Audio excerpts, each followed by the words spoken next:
I am on a mission. And my mission is to change the way that menopause is perceived and treated. Progesterone's a great hormone also, right? Okay, but they are sister hormones. They work in conjunction with each other. So it's never going to be estradiol by itself or progesterone by itself, okay? They do work together.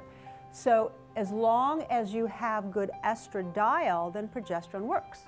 Hormones work because they bind to receptors on cells. And after they bind, they then tell the cell what to do, right? You have to have a binding going on, okay?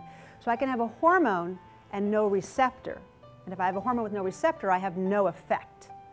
Okay, you follow me on that? Okay, so the only way, and if I have a receptor and no hormone, I have no effect. All right, so I need both. I need the hormone, and I need the receptors, and I need the binding to occur, and then I have the effect.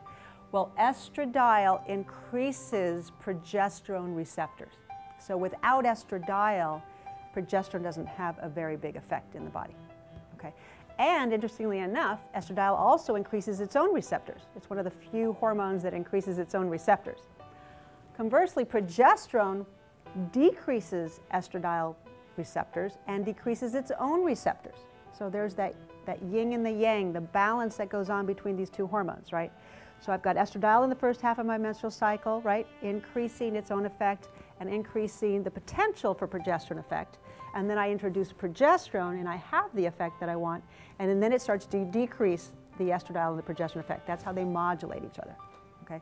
And you'll see that this comes into play in hormone balancing therapy when you see that I don't have to change levels every day of dosages for women because we're modulating the effect inside by changing hormone receptor levels.